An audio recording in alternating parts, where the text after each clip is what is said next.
Today is the last day of early voting in Texas, and you all have been doing your thing. Tonight, final push, how the Biden campaign is making a last-ditch effort to flip Texas. Plus, of course, Texas is important, but it's just not a good use of resources when we know we're doing so well. The Republican response, why the Trump team says no way when asked if the state's in play. And Texas-sized turnout, just how high could our vote count go? And a look at one Texas county setting a national record. Capitol Tonight starts right now.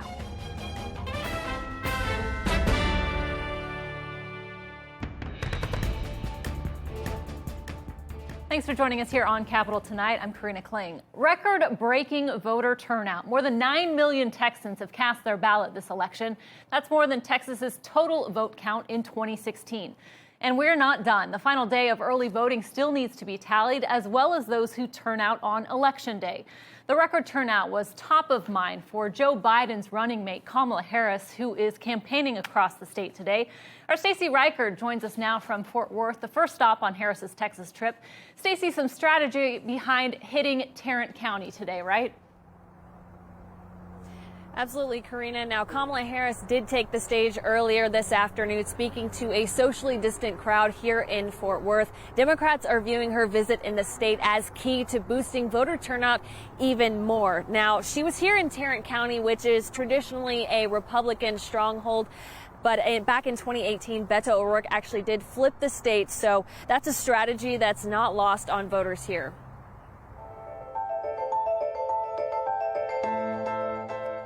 Sydney Davis is a Grand Prairie resident, soaking up everything her sorority sister and vice presidential candidate Kamala Harris had to say. It is great to have someone of her caliber with her expertise join the ticket to lead us into a better place. Taking the stage while a Mary J. Blige hit played, Harris spoke to a crowd of predominantly black invited guests on the last day of early voting. Now, we know this is no time to let up on the pedal, though, right? Harris's late trip to Texas is fairly remarkable for a state that has long been considered non-competitive. But she made it known the Biden-Harris ticket isn't ceding Texas to the GOP this year. And we have a choice in this election to elect a Joe Biden who says we are, as a first order of priority, going to unify our country. Harris spoke on many of the hot-button issues plaguing the nation right now, like COVID-19, healthcare, unemployment, and climate change. She says Texans know the effects well, and under a Biden-Harris administration, renewable energy will be embraced. We cannot play politics on this, and we see that in this moment of opportunity to have timelines, understanding we must deal with this with a sense of urgency, that we also have the opportunity to grow our economy and create jobs. Harris's stop in Tarrant County is particularly notable. It's where Democrats believe Biden's path to victory in the state could lie, since Beto O'Rourke flipped it in 2018. You have power, and at election time, that power will be through your vote, and you will tell them when they ask that you elected Joe Biden, the President of the United States. And for Sydney Davis, she's ready to get her neighbors out to vote for the Biden-Harris ticket. Let's go Biden-Harris 2020 and get out and vote. Now, Harris was also in McAllen this afternoon, and with Biden underperforming with Latino voters, that visit there was intended to boost voter turnout as well. And I think before the story aired, I mentioned that Beto flipped the state. I did misspeak. I meant to say that he flipped Tarrant County. Karina? Too many counties to keep track of there. Stacey, were there any protesters out there today? Any Trump supporters? So we were kind of a little far away from the road where I believe there may have been a Trump train, but law enforcement did keep them back away from where Kamala Harris was speaking. But something to note as well, a Trump victory spokeswoman did actually send us a statement downplaying Harris's visit here to the state. She added that the state is definitely not in play. She added that Texans are not fooled by this last-ditch effort. Stacey, thank you very much. And Harris is also campaigning in Houston today. She's the highest profile representative of the Biden campaign to visit Texas during the general election. But other surrogates are speaking out, including Senator Bernie Sanders, who joined me via Zoom earlier today to talk about Biden's chances in Texas. Senator Sanders, thank you so much for being on the program, taking some time to speak with us. First off, Kamala Harris visiting the state today, making the rounds here in Texas on this final day of early voting. I know there's been some criticism from some Texas Democrats that Biden himself didn't come here, especially as polls show a tight race in Texas. How much of an effect do you think that will have on the race here? It's hard to say. I think, a lot of people in Texas have already voted, and I congratulate the people of Texas for that huge voter turnout. But I'm glad that Kamala is in Texas today. Texas is in play. And I think the people of Texas understand two things. Number one, that we cannot continue to have a president who lies all of the time, including lying about the COVID-19 pandemic. The truth is that the pandemic is surging all across this country while the president tells us that we're rounding the corner. That's just not true. We need a president who believes in science, who's going to give us some national guidelines on how to deal with this terrible virus rather than the president we have right now. And second of all, what I suspect Kamala will be talking about today in Texas is an economic agenda for working people all over this country, raising the minimum wage to $15 an hour, equal pay for equal work, paid family and medical leave, universal child care, among other programs that the Biden administration will be fighting for. Senator, I want to ask you a little bit more about that in just a second, but Hispanic voters, you did very well with Hispanic voters here in the state during the primary. Biden has not been doing as well with them when compared to what we saw with Hillary Clinton in 2016 and Trump making some inroads there. What do you think? Do you think Biden has done enough to mobilize the Hispanic vote here in Texas?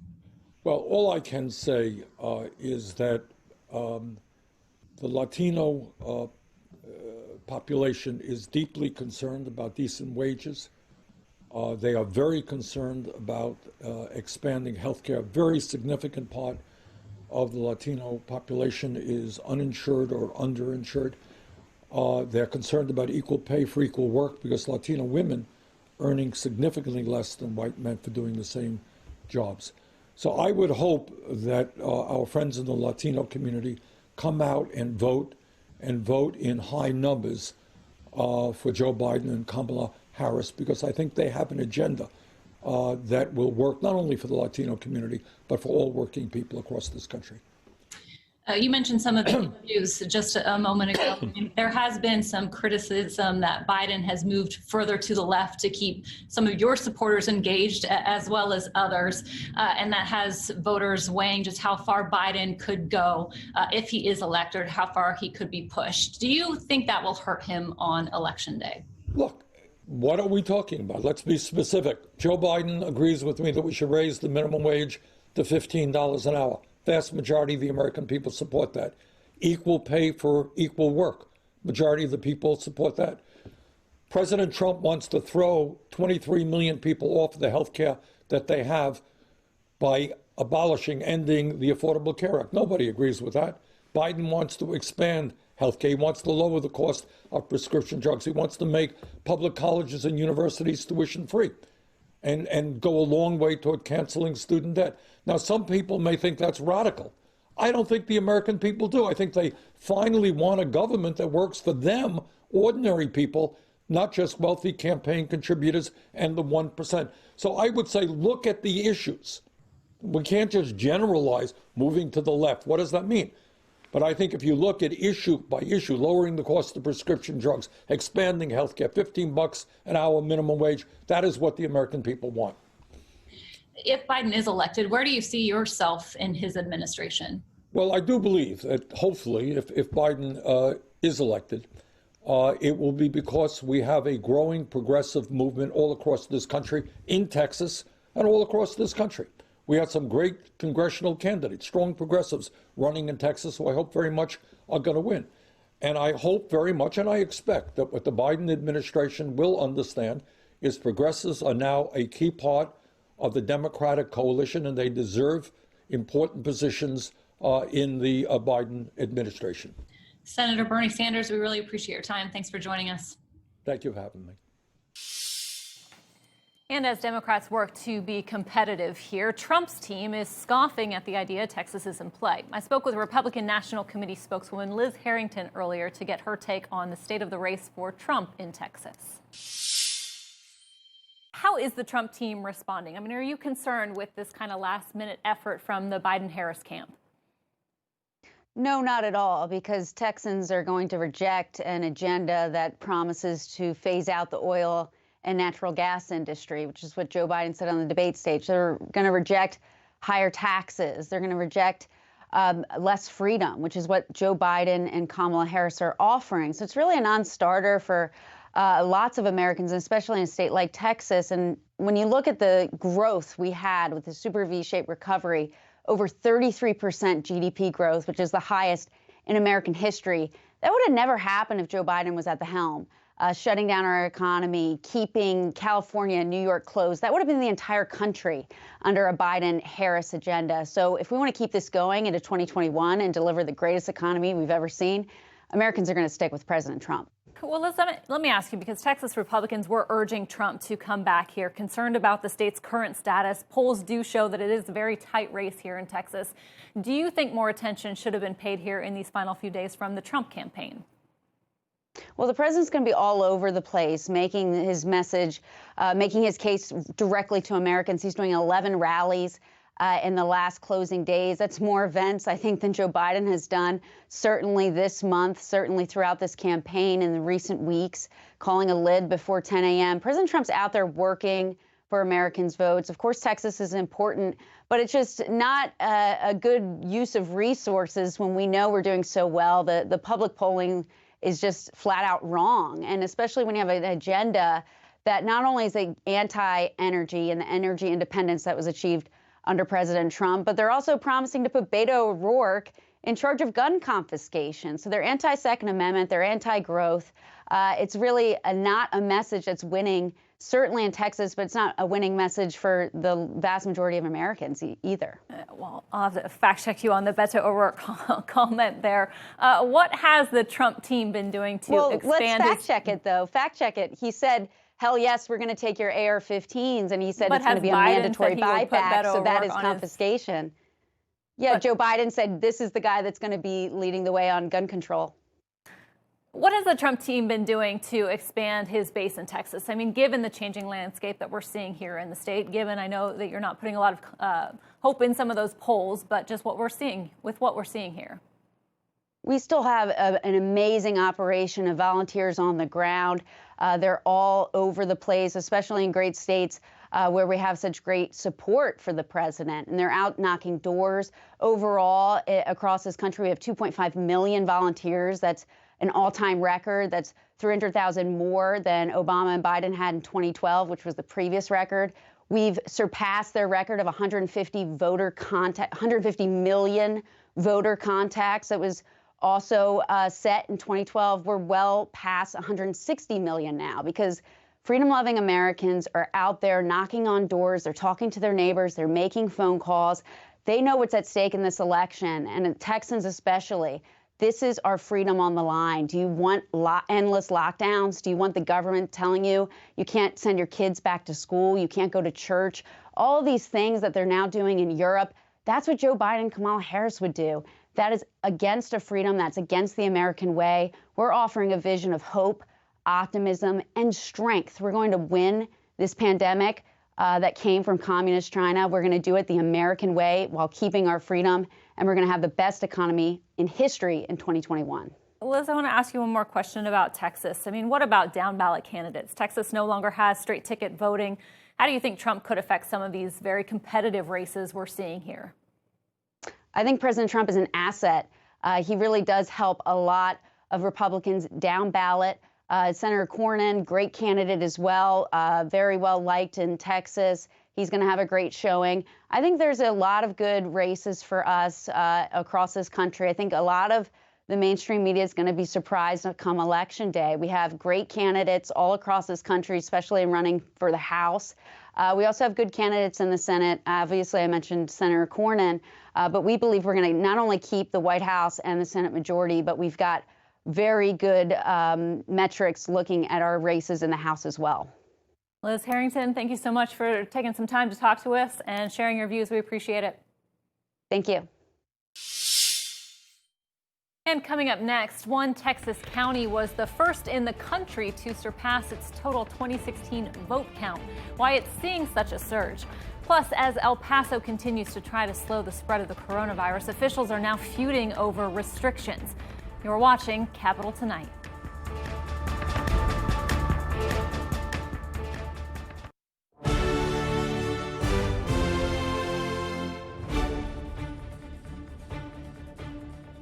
Welcome back to Capitol Tonight. We want to get you caught up on some of the other political news making headlines today. There's a feud over coronavirus restrictions in El Paso. The Attorney General has joined a group of businesses suing the county judge. The judge ordered a 2-week shutdown of non-essential businesses as COVID cases spike there. But local police say they won't enforce it, and the Attorney General says it goes beyond the governor's order. State Republicans are again challenging drive-through voting in Harris County. A new petition is asking the Texas Supreme Court to reject the votes already cast that way. That could put more than 100,000 ballots at risk. The court recently rejected 2 similar challenges. As we told you at the top of the hour, Texans have been voting in droves. As a state, we've already surpassed our 2016 total turnout. And when you dig into the counties, so far there are 36 that have exceeded their vote total from 4 years ago. One of those was the first in the country to do so. Our Rena Diamante takes us to Hays County to find out why.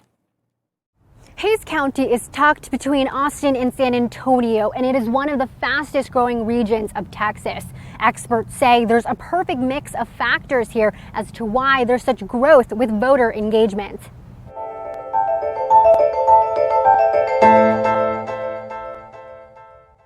Yeah, you should be able to take that one. Yes, candy! Waiting in a long line can get uncomfortable. Do you want a snack? I feel like a lot of people get discouraged because they're waiting in line too long and they might get like really hungry or thirsty. Do you guys want a snack? So Kimera Garza wants to make sure these early voters here at Texas State University stay motivated. It's also just really important to have nonpartisan support out here as well. You know, we're coming out here not telling them who to vote for and just being really open and asking the questions and not asking anything of them. Voter participation is important to the 20-year-old hand sanitizer? Yes. Who is a deputy field organizer for Texas Rising. My father, for instance, can't vote because he's a felon, and my family is brown and like immigrant and largely feels uninvolved in the democratic process. It's super, super, super, super cool to see these numbers because that's telling me that people who are like my family are now also turning out, and I want people like my family to be heard and represented. Those numbers show that here in Hays County, where Garza lives, you want hand sanitizer? There was a more than 31% increase in voter registration this year compared to 2016. Where you have growth, that you're going to see increases in voter participation. We've done a lot of engagement on this election. There's been a lot of national spotlight on this election. So I think awareness, that the fact that voters are aware of this election and have been for quite some time, I think all of those things will help with voter turnout. Hays County was also the first county in the country this year to surpass total turnout from the November 2016 elections. Hays County has got the perfect mix of young people. It's got retirees who are engaged in the process. It's got a changing suburb like we see so much around the state, where you've got a mix of younger people and ethnically and racially diverse people coming from all over the country to Texas. Yes, those snacks. And Garza believes voting could be a first step to taking a more active role in democracy. That empowerment will go a long way. Even if it's just empowering them to maybe fill out a ballot, that agency can translate into other avenues and in other forms of like advocating for oneself and one's community. In the meantime, want a snack though? Voting rights activists will work to raise their spirits and get them even more involved. And that was Rena Diamante reporting. Still ahead on Capitol Tonight, we're taking a look at a competitive North Texas race where the candidates stand on health care, a top issue for voters in the district.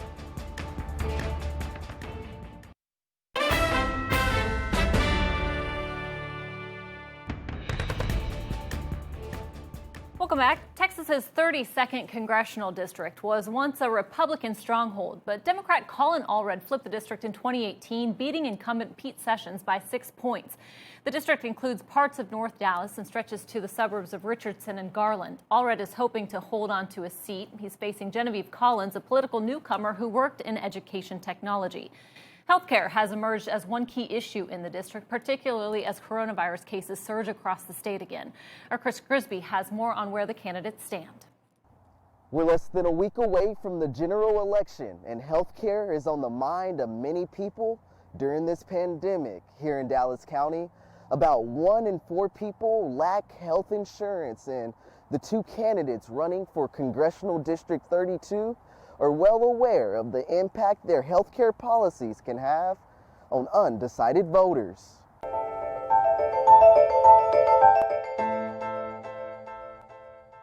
"2017 going into 2018, I was bedbound. Is that better? I had been in the bed 6 months, and I couldn't get up. Wouldn't get up. I was depressed. For more than 3 years, Donna Egbon has been confined near her bedside. I don't come out often. Only to the doctor, and I don't come to the doctor often.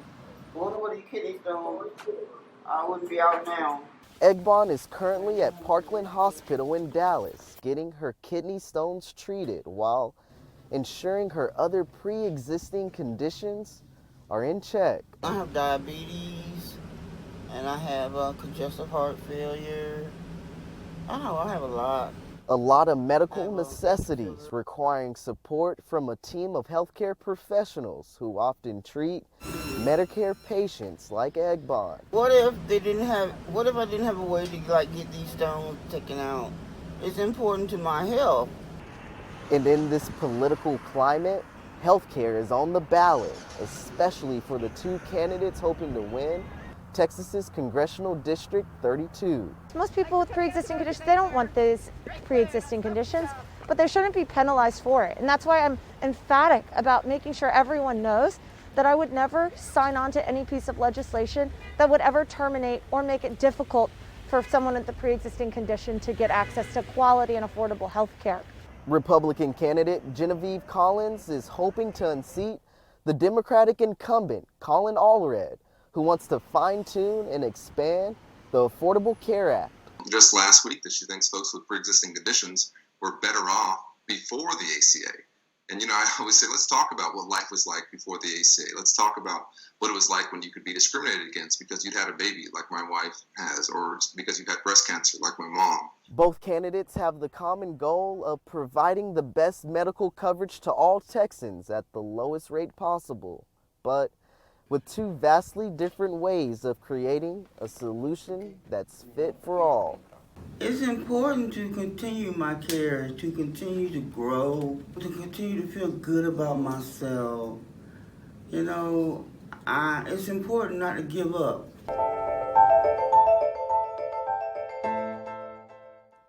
We did speak with both Allred and Collins recently about where they stand on other issues and why they're running. You can catch those candidate conversations on our website, SpectrumLocalNews.com. That is going to do it for this edition of Capitol Tonight. We're back on Monday with a look at the final push to Election Day. We'll be joined by reporters closely covering races across the state. We'll see you back here Monday at 7. Until then, thanks for watching. Have a great weekend.